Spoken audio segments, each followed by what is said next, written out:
오늘은 분노를 다스려야 합니다. 이런 제목으로 하나님의 말씀을 함께 나누도록 하겠습니다. 인간은 희노애락의 감정을 가지고 있는 존재입니다. 분노는 희노애락 중에 하나인 노와 관련된 감정이죠. 모든 사람은 분노를 가지고 삽니다. 사람이라면 다 있는 것이 분노인데 어린 아이로부터 어른에 이르기까지 분노는 다 있습니다. 여러분도 분노가 있나요?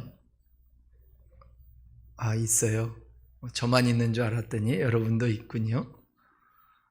우리의 감정 안에 이 분노가 없을 수가 없습니다. 모두 다 있습니다. 그러나 이 분노를 조절하지 않으면 인생에 큰 낭패를 당할 수가 있습니다. 제가 설교를 준비하면서 보니까 범죄자들 중에 많은 사람들이 우발적으로 범죄하는 경우가 많다라는 거예요. 그것은 이제 분노를 다스리지 못한 결과겠죠. 백과사전에서 분노를 이렇게 정의하고 있습니다. 위협당하거나 해를 입은 개인의 지각에 대한 반응으로 일어나는 일반적이고 정상적인 감정. 그 특징은 초조, 심리적, 언어적 공격, 심장 박동과 심폐운동의 증가, 폭력, 부정적, 시각 등이라고 말합니다. 이 분노는 계속 일어날 수도 있고 가끔 일어날 수도 있습니다. 또 자기 내적일 수도 있고 외적일 수도 있고 강할 수도 있고 약할 수도 있고 심리학자에 따르면 의식적일 수도 있고 무의식적일 수도 있다고 합니다. 이것은 직접적인 위협의 근원이 없을 때도 계속 될 수 있고 증가할 수 있다라고 말을 합니다. 성경에서는 이 분노라는 단어를 아프라는 단어인데 코로 숨을 내쉬다 그런 뜻을 갖고 있습니다. 인간의 내면에서 극심한 증오와 복수의 감정이 일어나서 거친 숨을 거듭 몰아내시는 상태를 뜻합니다. 성경에서는 코가 불타올랐다 그렇게 표현을 하고 있는데 우리나라 성경의 번역상에는 그냥 분노라고 얘기하고 있죠. 얼마나 화가 났으면 아이들이 막 씩씩댄다고 그러잖아요. 코가 벌렁벌렁 한다고 그렇게 얘기하죠. 창세기 30장에서 이렇게 반응했던 사람이 있습니다. 창세기 30장 1절 2절을 함께 한번 읽어보겠습니다. 라헬이 자기가 야곱에게서 아들을 낳지 못함을 보고 그의 언니를 시기하여 야곱에게 이르되 내게 자식을 낳게 하라. 그렇지 아니하면 내가 죽겠다. 야곱이 라헬에게 성을 내어 이르되, 여기 성을 냈다. 이게 분노, 아프라는 단어입니다. 그대를 임신하지 못하게 하시는 이는 하나님이시니 내가 하나님을 대신하겠는가? 무슨 말씀인지 알겠죠? 라헬이 첫째 부인인데 아기가 생기질 않습니다. 그래서 너무 속상한 거예요. 언니를 시기하는 것입니다. 언니는 자식을 낳게 됐거든요. 그러면서 야곱에게 가서 떼를 써요. 나도 자식을 낳게 해달라고. 그러니까 야곱이 하는 말이 아니 내가 어떻게 하느냐, 임신이 안 되는데 그거 하나님이. 이때 분노했다. 이때 아프라는 단어를 썼습니다. 신기하게도 영어로 화를 갖다가 뭐라고 말합니까? 앵거리라고 그러잖아요. 위험을 뭐라고 그럽니까? 덴저라고 그러잖아요. 근데 그 앞글자 덴절에서 D자 하나가 빠진 것, 그게 바로 앵걸, 화라는 것입니다. 그러니까 화는 위험한 상황을 만들 수 있다는 거예요. 심리학자인 존 레이데이는 이런 말을 했습니다. 평범한 사람 중에도 5명 중 1명이 통제 불가능한 분노를 경험한다고 할 만큼 오늘날 우리 사회는 분노에 노출되었습니다. 혹시 여러분들이 뭔가를 분에 못 이겨 소리를 버럭 지른다든지 발길질을 한다든지 손으로 어디를 내리친다든지 물건을 던지단다든지 그렇다면 여러분은 극심한 분노가 있는 사람 중에 하나입니다.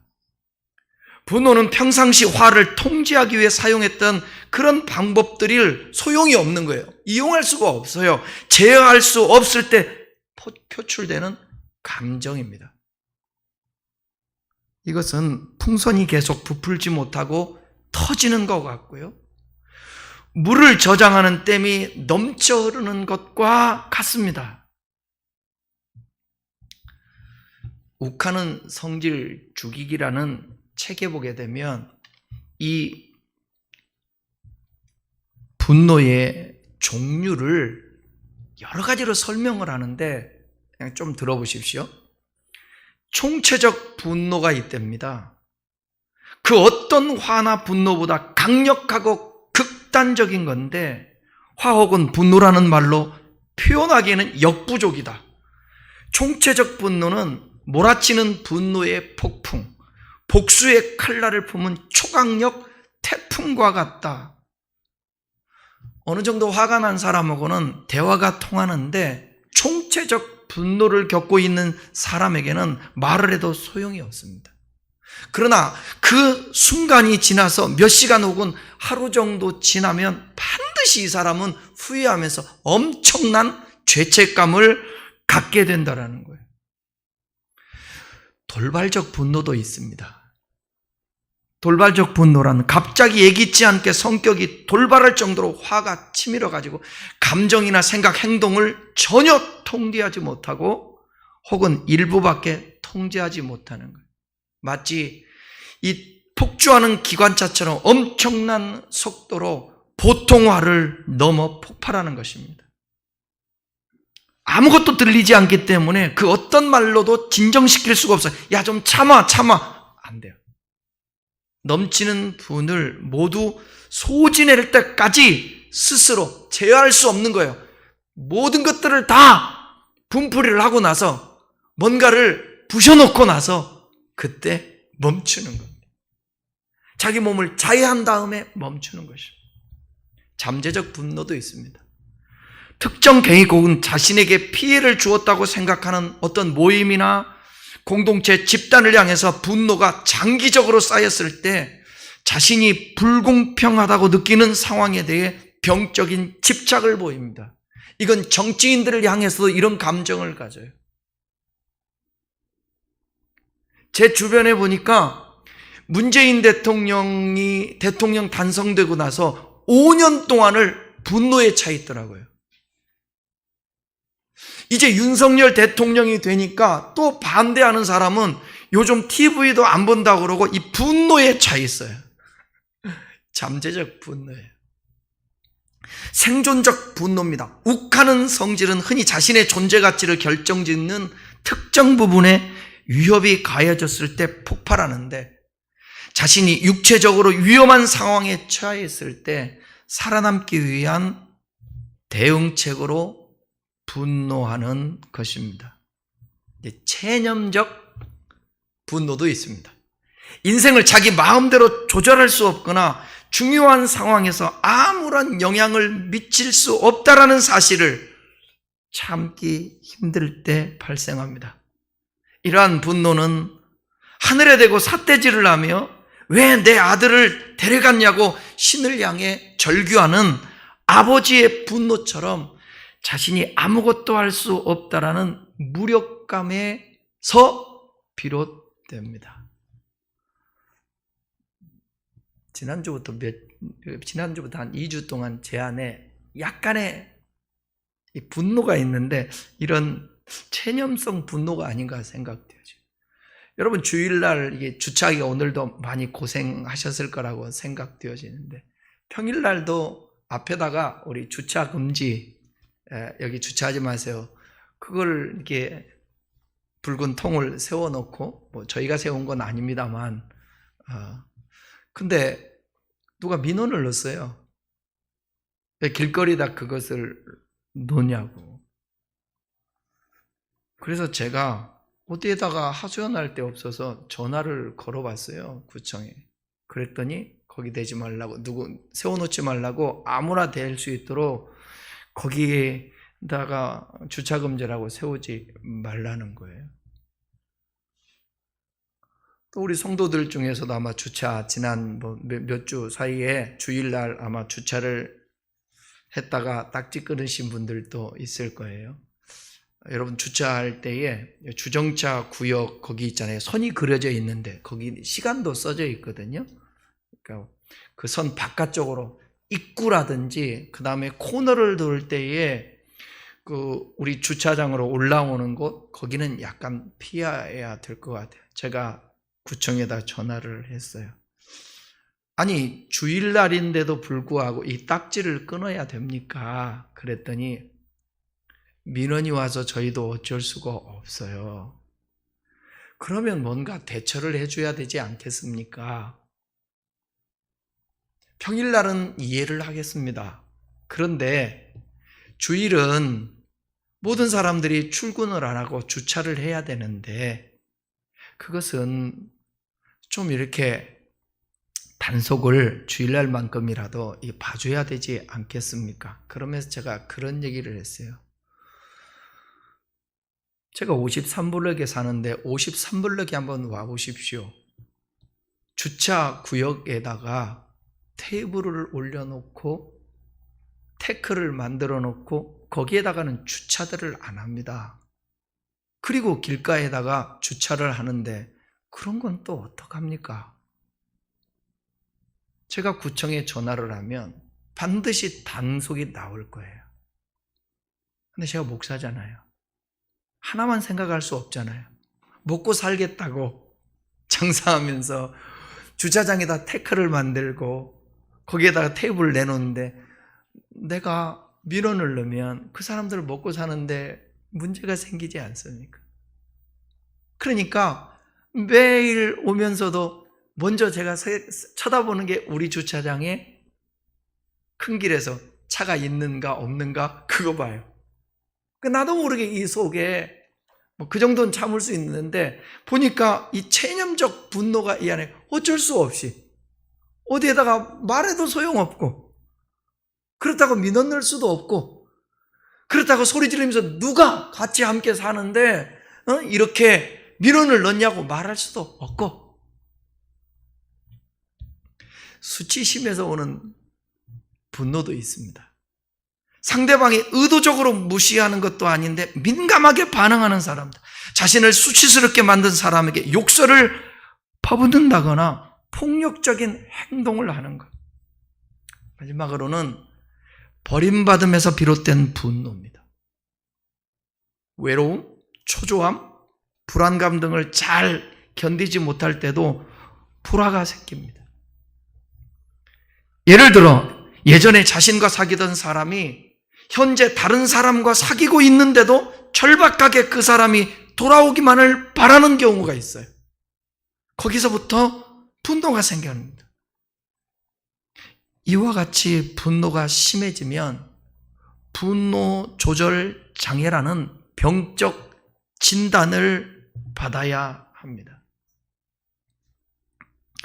분노 조절 장애 환자가 늘고 있는데 건강보험심사평가원에서 의료 빅데이터에 따르면 2017년에 5,986명이던 습관 및 충동장애 환자는 이제 지난해 7,715명으로 28.8%가 증가했습니다. 2020년도에 1월에 1,727명 수준이던 환자 수는 같은 해 7월에 1,901명, 2011년 1월에 1946명, 2021년 7월 2197명, 꾸준히 늘어나고 있습니다. 코로나로 인한 이유도 있었겠죠.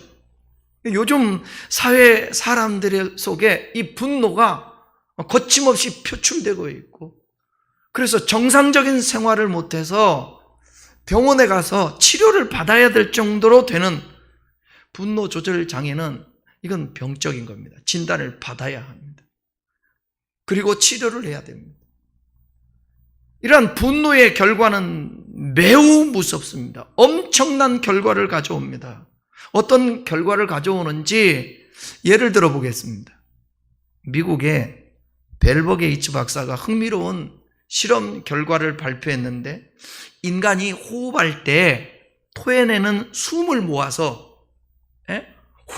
후에서 숨을 모아 가라앉힌 이 물질이 생기는데, 이 침전물의 색깔이 감정에 따라서 달라진다라는 연구 결과가 나왔습니다. 화가 나서 내뿜는 호흡의 침전물의 색깔은 밤색입니다. 슬프고 고통스러울 때의 그 침전물은 회색입니다. 괴로울 때 내쉬는 한숨의 침전물은 분홍색입니다. 즐거울 때 웃으면서 내쉬는 그 숨속에서 나오는 침전물은 청색입니다. 그리고 각 침전물의 성분을 분석한 결과, 화가 났을 때 생기는 이 밤색깔 침전물에는 무서운 독소가 들어있다는 거예요. 이 밤색 침전물을 쥐에게 주사를 했는데요, 몇 분 안 되어 죽고 말았습니다. 더 놀라운 것은 한 사람이 1시간 동안 계속해서 화를 내는 것만으로도 거기서 나온 침전물을 그 독으로 쥐 80마리를 죽일 수 있는 독소가 발생한다는 것입니다. 화를 내는 사람의 목숨은, 화를 내는 사람들의 이 몸속에 있는 그 독소는 많은 사람들을 해롭게 할 수 있다는 것입니다. 상처받게 만들 수 있다는 것입니다. 그래서 여러분, 분노하면서 내뱉던 그 말 한마디가, 어렸을 때 들었던 말이 죽을 때까지 머릿속에 기억되고 그것으로 상처가 되고, 그렇지 않습니까? 미국의 로스 캐롤라이나 달스트롬 박사는 의대생 250명을 대상으로 흥미로운 연구를 진행했습니다. 조사 대상을 분노 수치가 높은 그룹과 분노 수치가 낮은 그룹으로 나눈 다음에 25년이 흘러서 50대가 됐을 때 사망률을 조사했습니다. 그 결과 분노 수치가 높은 그룹은 분노 수치가 낮은 그룹에 비해 사망률이 무려 7배나 높았습니다. 심장질환은 5배가 높았습니다. 또 다른 그룹, 법대생 118명을 대상으로 연구를 했습니다. 비슷한 결과가 나왔어요. 분노 수치가 높은 그룹은 이미 20%가 사망을 했어요. 그렇지 않은 그룹의 사망률은 4%에 불과했습니다. 그러니까 16%의 차이가 나는 거예요. 분노가 많고 화를 많이 내는 사람과 그렇지 않은 사람 차이의 사망률입니다. 제2차 세계대전 당시에 히틀러가 전쟁에 패한 근본적인 이유를 뭐로 보느냐? 이 분노 때문이라고 말합니다. 독일의 히틀러는 명석한 두뇌, 아주 뛰어난 관찰력, 그리고 예리한 판단력과 비상한 통치력을 갖고 있었습니다. 그러나 반면에 얼마나 화를 잘 내든지 자기의 비위를 조금이라도 상하게 하잖아요. 그러면 분노가 폭발하여 부하들을 가만두지 않았습니다. 그러니까 부하들이 제대로 보고할 수가 없는 것입니다.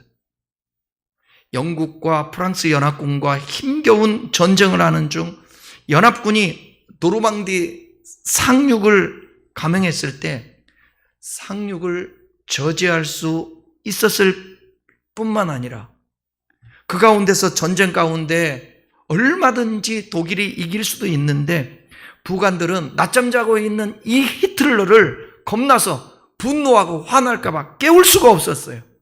잠을 깨웠다가는 벼락 같은 화를 내니까. 그리고 히틀러가 한참 잠을 자고 일어났을 때 이미 연합군들은 노르망디에 완전히 상륙한 뒤였습니다. 그래서 히틀러의 분노가 결정적으로 독일을 패망하게 이르게 했다고 말하는 사람도 있습니다. 성경은 말합니다. 야고보서 1장 19절 20절을 함께 읽어보겠습니다.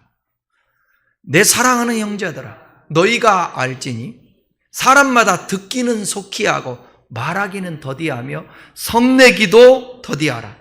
사람이 성내는 것이 하나님의 의를 이루지 못하며, 하나님의 뜻을 이룰 수 없습니다. 하나님이 못마땅해 합니다. 분노, 혈기는, 성내는 것은 하나님의 뜻이 아닙니다.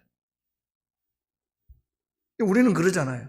성낼 것 다 내고 분노하고 교회 와서 회개한다 하고 주님이 용서해달라고 또 분노하고 상처 주고 아픔 주고 그리고 또 회개하고, 이런 반복적인 행위는 하나님의 의를 이루지를 못한다는 것입니다. 오늘 함께 읽었던 본문의 말씀도 다시 한번 읽어보고 설명해 드리겠습니다. 27장 3, 4절 돌은 무겁고 모래도 가볍지 아니하거니와 미련한 자의 분노는 부는 잔인하고 노는 창수 같거니와 투기 앞에야 누가 서리요. 본문은 생활 주변에서 흔히 우리가 발견하게 되는 돌과 모래를 통해서 미련한 자의 분노가 사람에게 얼마나 큰 고통을 안겨주는지를 보여주고 있는 것입니다. 3절 읽었던 말씀을 의역하면 돌 하나가 무거울 뿐 아니라 모래 한 알조차도 무겁다라는 표현입니다. 이것은 지쳐있을 때에는 돌 하나는 물론이고 평상시에는 전혀 무겁다고 여겨지지 않았던 모래 한 알조차도 부담이 될 수 있다는 의미입니다. 무거운 짐을 질 때 느끼는 극심한 육체적 필요에 대하여 말하는 것인데, 그 하반절에는 미련한 자의 분노는 극도의 육체적 필요보다 더 견디기 어렵다고 말하고 있는 것입니다. 다시 말하면 미련한 자의 분노를 감당하는 것은 커다란 바위를 지르고 가는 것보다 버거운 일임을 생생하게 나타내주고 있는 것입니다. 본문은 분노하는 미련한 자를 피하라는 권면임과 동시에 또 자신들 스스로도 쉽게 분노하고 어리석은 분노를 바라지 않도록 경성하라는 권면이라고 우리가 보면 될 것입니다. 4절에서는 이렇게 표현했죠. 부는 잔인하고 노는 창수 같다 말했는데, 이 말씀은 맹렬한 기세로 덮치는 강물의 범람을 표현한 것이로 인간이 어찌할 수 없는, 제어할 수 없는 그런 상태를 말하고 있는 것입니다. 그러니까 부는 잔인하고요, 노가 창수 같다라는 표현은 잔혹하고 극에 달한 분노를 표현한 것이 도저히 다스릴 수 없고 지극히 압도적인 기세로 덮치는 분노의 이 파괴적인 성향을 우리에게 생생하게 묘사하고 있는 오늘 성경 구절입니다. 화내고 싶어서 화내는 사람이 우리 중에 얼마나 될까요? 그러나 주변을 돌아보면 언제나 화가 나 있는 사람들이 의외로 많습니다. 이번에는 화내지 말아야지 속으로 다짐해봐도 화내지 않는 일은 결코 쉽지 않다는 것을 우리는 경험할 수 있을 것입니다. 요즘 보게 되면 집단적으로 표출하는 그런 분노, 개인적 분풀이도 일상화되었습니다. 화를 내면서 불편함과 손해를 참지 못하고 성급하게 과도하게 자신의 감정을 표출하는 이들이 적지 않아요. 식당에 가서 자기 마음에 들지 않으면 소리를 버럭 들으면서 아줌마! 왜 음식이 안 나와요? 상식적으로 생각해 보세요. 일부러 안 나왔겠습니까? 모를 수도 있고 사람이 하는 일인데, 그러면 좀 점잖게 얘기하면 되는데 화가 나가지고 내 돈 주고 내가 밥 먹기 위해서 왔는데 밥도 안 준다고 그러고,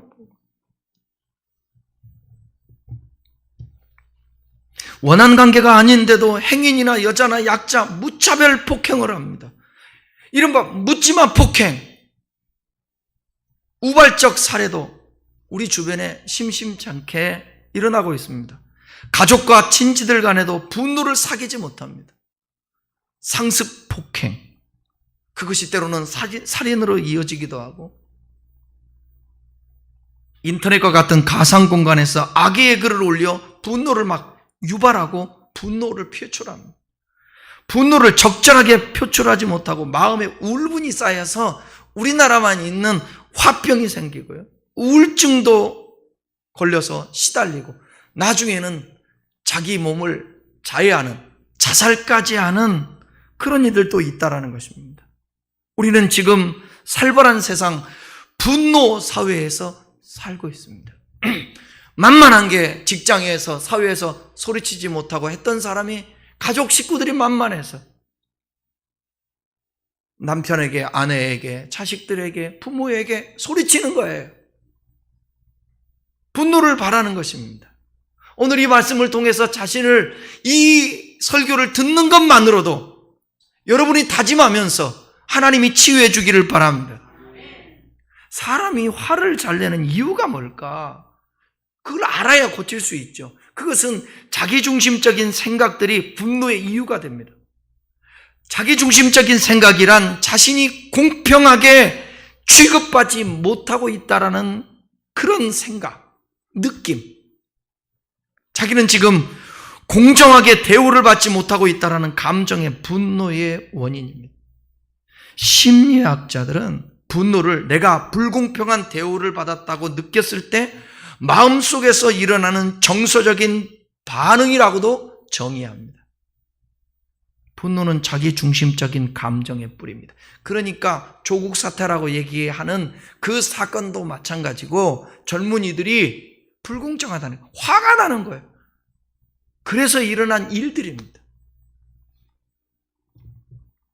창세기 4장을 보면 가인의 분노가 대표적인 케이스인데요, 가인이 화가 난 이유가 뭐예요?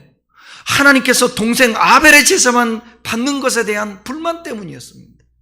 가인은 하나님이 불공평하다고 여기기 전에 자신을 먼저 돌아보고 자성을 했어야 했습니다. 창세기 4장 7절에 보게 되면, 네가 선을 행하면 어찌 낯을 들지 못하겠느냐, 선을 행하지 아니하면 죄가 문 앞에 엎드러지리라. 그래서 분노의 원인을 상대방에게 돌리기보다는 내 자신 안에서 찾아야 된다는, 항상 남 탓하고 너 때문이야, 이게 분노. 가인은 동생 아벨 때문에 자신이 손해를 보고 있다고 생각하는 순간부터 마귀에게 농락을 당하여서 분노의 종이 되고 만 것입니다. 분노가 제대로 다스려지지 못하면 죄하게 되고 맙니다. 이때 틈타는 게 누구예요? 마귀가 틈을 탑니다. 그래서 분노의 종으로 만들어버립니다. 에베소서 4장 26절에 이렇게 말씀하고 있어요. 함께 한번 읽어볼게요. 분을 내어도 죄를 짓지 말며 해가 지도록 분을 품지 말고 마귀의 틈을 주지 마라. 분노가 오래가면 안 된다라는 거예요. 끝내야지. 내일까지 가면 그 영향력으로 또 그 하루도 또 다른 사람에게 피해를 주고 내 마음속에 불편하게 사는 것이죠. 내가 화를 잘 낼수록 마귀에게 대문을 열어준다라는 것입니다. 그러므로 이빨이 보이도록 웃으면서 마귀가 들어오지 못하게 해야 합니다. 웃어야 돼요. 사람이 화난 감정을 품으면 제일 먼저 어디가 변할까요? 성경은 말합니다. 안색이 변한다고 가인에게 얘기했잖아요. 그러므로 우리는 화난 얼굴이 아닌 화난 얼굴이어야 됩니다. 화난 얼굴이 아니라 화난 얼굴이어야 됩니다. 한번 따라해 보겠습니다. 화난 얼굴이 아니라 화난 얼굴이어야 된다. 아멘. 또 경쟁의식이 화를 내게 합니다. 경쟁의식이 강한 자일수록 괜히 화를 내고 열을 받아요. 자기 스스로 원인 제공을 해놓고도 상대방에게 책임을 전가합니다.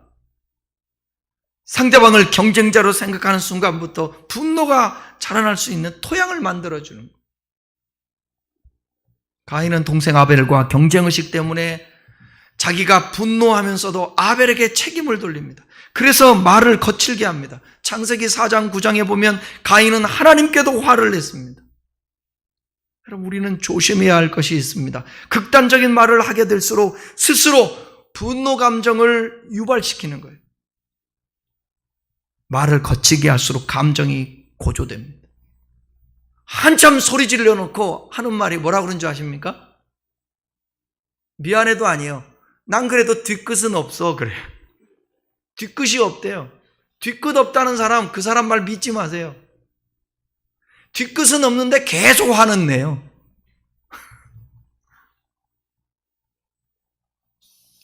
말이 유순할수록 감정도 부드러워집니다. 유순한 말은 분노를 쉬게 합니다. 그래서 성경은 말하잖아요. 말하기를 더디하고 성내기도 더디하고 차라리 듣기를 속히 하라. 또 분노는요, 어느 정도 보니까 학습된 거예요. 학습된 거. 부모가 화를 잘 내는 모습을 보고 자란 사람일수록 자신도 모르는 사이에 분노의 감정이 습득되어 있습니다. 부모가 말을 천천히 하는 사람의 자녀들은 말도 천천히 해요. 엄마 아빠가 말을 불같이 빨리빨리 막 하는 사람은 애들도 똑같아요. 어려서부터 자기도 모르게 분노의 감정이 축적되면 안 됩니다. 그걸 보고 배우는 거예요. 소리 지르는 거예요. 여보, 물 좀 주세요. 여보! 지금 뭐 하고 있어? 내가 물 달라고 그랬잖아! 그리고 괜히 회사에서 그 상사들한테 찐빵 먹고 와가지고 문 들어오면서 씩씩거리면서 짹짹짹짹 누르려고 문 팍 따르면서 와가지고 이제 승질 낼 거 찾는 거예요. 지금 뭐 하고 있어? 집에서 남편은 밖에 나가가지고 죽도록 말이야 핍박당하고 힘든데 당신은 소파에 누워있어! 근데 그것을 방에서 자식이 듣고 그 꼴을 같이 TV를 보다가 듣는 자식은 본 게 그거거든. 배운 게 그거거든. 그러면 나중에 어른이 돼요. 똑같이. 저희 아버지가 소리 지르는데 대장이에요. 우리 아버지 닮아서 이게 목소리가 큰가 봐. 목소리 따라올 사람이 없어요. 제 목소리를. 나는 우리 어머니한테 여보, 누구 엄마 이것 좀 하지 들어본 사실이 없어요. 그거 달래니까 뭐하고 있냐고. 근데 왜 자식한테는 안 그러는데 왜 우리 어머니한테만 그랬는지 모르겠어요. 저도 보고 배운 게 그거 아니겠어요? 결혼 일찍 해서 결혼했는데 뭐 뜻대로 안 되면 여보 내가 말했잖아. 속에서 막 부글부글 끓죠. 왜? 누가 잡아다니는 거예요? 큰 소리를. 성령님이 여기서 그러지 말라고 하는 거예요. 근데 보고 배운 것은 그거잖아요. 그러니까 소리 지르는 거예요. 문 콱 닫고 배운 대로 하는 것입니다. 그러니까 분노는요 학습적일 수가 있어요. 그래서 가능하면 성내기를 많이 하는 사람과 가까이 하며 사귀면 안 돼요. 가능하면 부정적인 사람, 분노가 많은 사람 가까이 하면 안 돼요. 우리는 마음에 독을 품은 사람과 가까이 하더라도 그 독이 우리에게 옮겨지지 않도록 주의를 해야 돼요. 그건 피하는 길이에요. 화를 잘 내는 사람일수록 두 가지 배경이 있습니다. 상처가 많은 사람, 미숙한 사람. 성급한 사람이 성을 잘 냅니다. 성숙한 사람은 화를 참는 용기가 있는 것입니다. 그러니까 우리 예수, 이 값싸는 애, 뭐가 값싸느냐? 나는 예수 믿으니까 구원받을 수 있어. 무조건 나는 예수를 고백하니까 천국 갈 수 있어. 주님이 그러려고 이 땅에 오셨을까요? 그냥 저 하늘에서 공중에서 떠서 너희들 나를 믿어라, 내가 신이다, 그거 원해줄게. 하나님 그렇게 안 하셨어요. 친히 이 땅에 오셔서 하나님을 섬기는 것은 첫째 아담처럼 그렇게 섬기는 것이 아니라 둘째 아담인 나 예수처럼 하나님 앞에 철저히 순종하고 온유하고, 온유라는 단어를 제가 설명을 했죠. 온유는 내가 힘이 있음에도 불구하고 내가 힘이 있어 저 사람을 압제할 수 있어요. 위력을 사용할 수 있어요. 상사가 부하에게 시킬 수 있어요. 그런 것들을 하지 않고 절제하고 내 힘을 사용하지 않는 상태, 그게 온유라는 것입니다. 그러니까 여러분, 제어된 상태, 소를 제가 어렸을 때 저희 집에 소를 키웠었는데, 소를 길들이기 위해서 하는 게 뭐죠? 요즘은 콧뚜레 안 하잖아요. 다 식용이니까, 기계가 아니까 코를 뚫습니다. 그 코를 뚫는데 미리 뭐 몇 개월 동안 나무를 깎아서 걸어놔요. 걸어놨다가 마르면 그걸 뾰족한 걸로 코를 뚫어요. 그리고 코를 뚫은 다음에 이렇게 묶어요. 그것으로 제어하는 거예요. 말도 제갈로 제어하지 않습니까? 그 힘센 것들을. 우리 안에 있는 분노를 그렇게 조절할 수 있는 성령의 열매로 주어지는 온유함이 있으면 좋겠어요. 분노를 다스리는 법을 말씀드릴 테니까 잘 들어보세요. 어떻게 하면 화나는 일에도 참을 수 있고 우리가 이겨낼 수 있을까? 첫 번째는 하나님의 말씀을 묵상하고 우리의 입술을 통하여서 찬양을 하면 됩니다. 다윗은 억울한 일을 많이 당했습니다. 배신도 당했습니다. 인신공격도 당했습니다. 억울함이 수도 없이 많아서 모함도 받았고 저주도 많이 받았습니다. 사람들. 그래도 여간에서 화를 내지 않아요. 왜? 내가 범죄치 아니하려 하나님의 말씀을 내 마음에 두었다고 그 말씀을 묵상하는 것입니다. 그리고 여호와를 찬양하는 것입니다. 그러면서 분노의 감정을 소화시키는 거예요. 때로는 찬송이 분노의 감정을 다스린다라는, 그러니까 여러분 찬양을 많이 들으라는 거예요. 집에서도 듣고 차에서도 듣고 좀 지나갈 때도 다른 노래보다도 락 음악을 듣는다든지 막 거칠고 소란하고 그런 음악을 들으면 우리의 감정 또한 이게 폭발할 수 있어요. 좀 잔잔한 음악들, CCM, 찬송 들으면 얼마나 좋습니까? 하나님의 말씀을 묵상하며 분노의 여러분 감정을 소화하실 수 있기를 바랍니다. 찬송으로 여러분의 마음을 다스릴 수 있기를 바랍니다. 시편 내용의 대부분이 그 내용이에요. 다윗의. 심리학자 윌리엄 매닝걸 박사는 이렇게 말합니다. 화가 났을 때 말하지 말고 일단 진정된 다음에 말을 해라. 화가 나면 말을 하지 말라는 거예요. 독소를 파묻게 되니까. 그 다음에는 우리가 분노를 다스리려면 사랑하는 마음을 가져야 된다는 것입니다. 분노는 성경적으로 해소해야 합니다. 무조건 억제한다고 좋은 것은 아닌데 분노를 참고 누르기만 하면 병이 돼요. 울분이 우울증으로 바뀌게 되어 있습니다. 더 무서운 분노가 막 농축됩니다. 폭발하면 무섭죠. 어떤 사람은 볼링을 하면서 여러분 공이 볼링핀이 몇 개죠?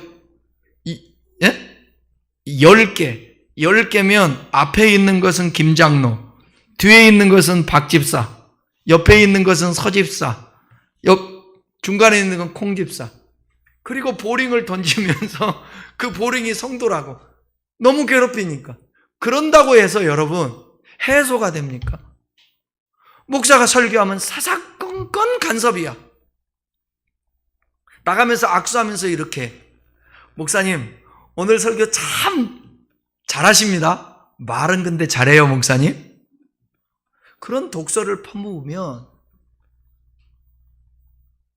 골프공으로 생각하지 않겠어요? 어떻게 표출할 수 있겠어요? 목회자가? 원주에서 있었던 일. 목사가 설교하고 이제 사택으로 가고 있는데 따라가면서 안수 집사가 하는 말. 이제 이 교회 너 그만둬. 너 여기서 못 버틸 거야. 이런 소리를 들을 때 그 분노를 어떻게 하죠?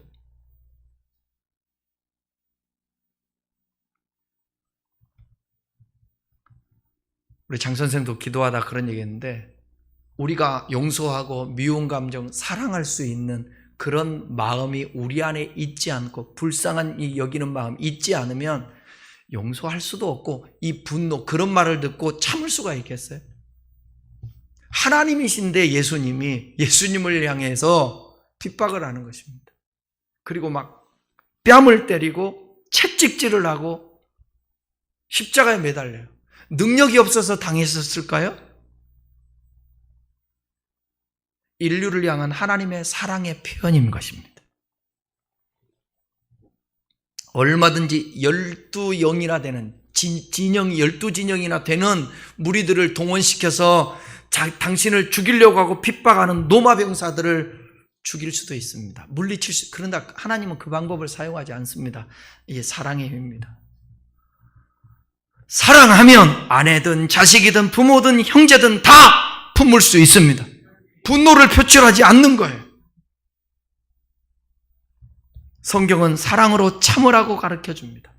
사랑하면 쉽게 성내지 않는다고 고린도전서 13장 사랑장에서 말하잖아요. 사랑은 성내지 아니하며. 주님의 명령이 뭡니까? 하나님 사랑, 이웃 사랑 두 가지 아니에요? 사랑하면 되는 거예요. 근데 사랑이 돼요, 안 돼요? 안 돼요. 그래서 우리는 어떻게 해야 돼요? 성령님, 제가 사랑할 수가 없습니다. 사랑이 안 되는 걸 어떡합니까? 꾸준히 계속해서 기도할 때 하나님은 우리에게 사랑할 수 있는 힘을 줄 믿습니다. 마지막으로 성령 충만이 다스릴 수 있어요. 사람이 화를 잘 내는 근본적인 이유는 성경이 정확하게 진단하고 있는데 뭐냐? 마음이 악하기 때문에 분노를 잘하는 것입니다. 마음속에 응어리가 많으니까 화가 솟아나는 거예요. 그래서 인간의 분노는 하나님의 의를 이루지 못한다고 엄중하게 선언하고 있지 않습니까? 내 마음에 도사리고 있는 악함과 독성을 빼내야 되는데, 화를 쉽게 내는 것은 기질상의 문제가 아니라 죄성의 문제예요. 근본적으로는. 그러니까 분노의 이 근본 요인, 죄성을 없애기 위해서는 우리 안에 있는 이 죄성이 사라지는 순간이 언제냐? 하나님의 성령이 충만할 때. 그래서 성결이라는 교리에서 말하기를, 성결은 뭐냐? 완전한 사랑, 성령 충만, 그걸 성결이라고 얘기해요. 우리가 그러면 우리 안에 있는 악한 독성이 빠져나가는 것입니다. 저에게 여러분, 사람을 때리라고 하면 때릴 수 있을까요, 없을까요? 물어보세요. 제가 사람을 때리기가 쉬울까요? 때리지 않는 게 쉬울까요? 국민학교, 초등학교죠 지금. 국민학교 때 애들 많이 때렸어요, 제가. 싸움을 잘해가지고. 중학교 때도 막 때렸어요. 예수 믿고 나니까 회개가 나오는데요. 회개가 나오는데 처리할 때마다 주님이 한번 회개하면 도말해 준다고 그러는데, 할 때마다 이단 옆차기 하고 때리고, 그런 사람 제가 얼마나 여러분 대단한 줄 아십니까? 제 키가 160도 60이나 됐을까? 우리 형님 180이에요. 바로 위에. 오늘은 하도 내 생각에 불합리하다 생각하고 내가 당한다고 생각하니까 제가 2단 옆차기로 우리 형을 차버렸잖아요.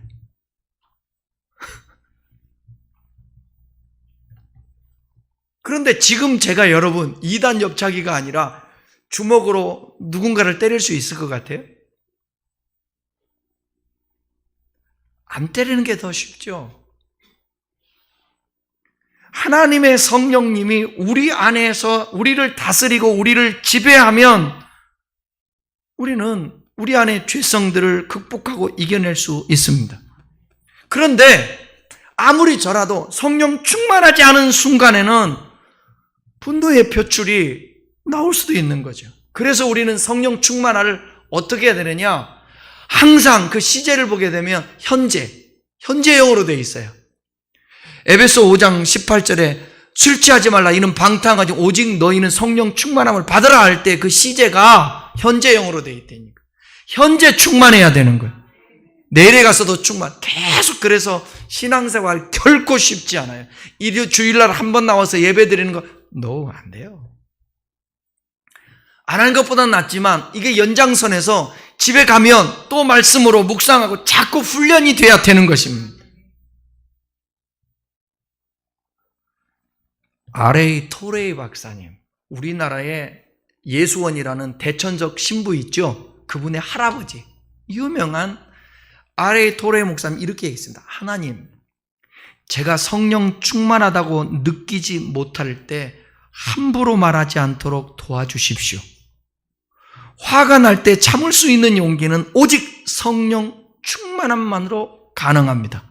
우리가 성령 충만할수록 화가 날 때 참을 수 있는 용기가 생기는 것입니다. 국민일보에 분노로부터 탈출하기 위한 마음가짐 10계명이라는 글이 있더라고요. 그래서 제가 소개해드리고 말씀을 정리하겠습니다. 첫째는 상처와 자존심을 건드리지 말고 경청하고 공감하고 배려하라. 두 번째, 분노가 치밀었을 때 숫자를 10부터 하나까지 거꾸로 천천히 세라. 세어봅시다. 시작. 10, 9, 8, 7, 6, 5, 4, 3, 2, 1 이렇게 거꾸로 숨을 깊게, 그 다음에 분노 결과를 생각하면서 호흡을 깊게 하라는 거예요. 미국 대통령을 지낸 토머스 제퍼슨도 화에 대해서 이렇게 말을 했습니다. 화가 나면 10가지 세고 상대를 죽이고 싶을 때 몇 번 세느냐? 100번을 세어라.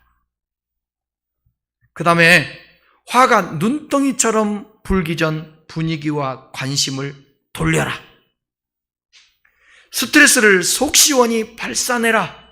다만 아무도 모르는 방법으로. 사람은 다르다. 같은 상황에서도 해석이 다를 수 있다. 상대방을 인정하라. 네가 그럴 수가 라고 생각하지 말고 그럴 수도 있다 라고 생각해라. 종로에서 밥 맞고 한강에서 분풀이하지 마라. 나를 다독여 일단 화를 잠재워라. 시간이 약이다. 역지사지하고 다른 관점에서 생각해 봐라. 성경은 사람이 살아가는데 분노할 수밖에 없는 사회가 도래할 것을 알았기 때문에 분노를 다스리라고 말씀하고 있습니다. 성경 몇 구절 함께 읽고 말씀을 마치겠습니다. 잠언 25장 28절입니다. 자기의 마음을 제어하지 않는 자는 성읍이 무너지고 성벽이 없는 것과 같으니라. 내 마음 제어하지 못하잖아. 성읍이 무너지고 성벽이 없는 거하고 똑같다는 거예요. 화를 많이 내는 사람 누가 보호해 주지 않습니다. 잠언 29장 22절.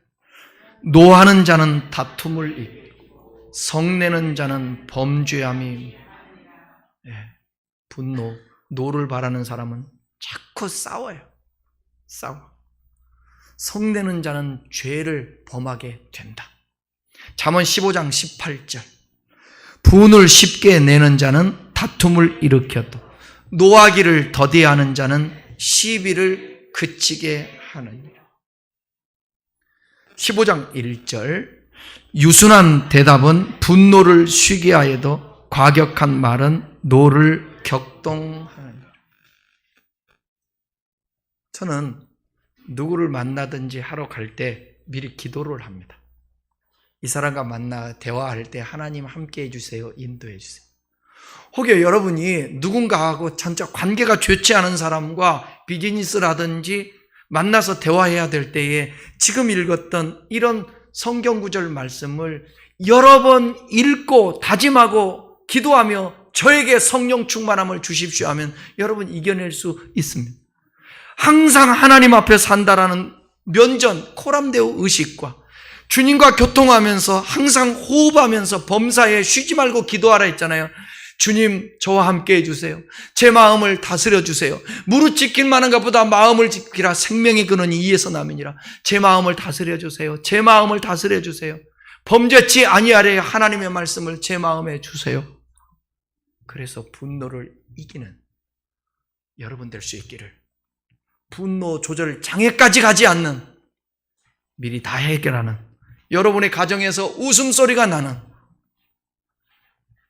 화가 아니라 환한 얼굴의 모습이 있기를 주의 이름으로 축원합니다. 기도하겠습니다. 우리 함께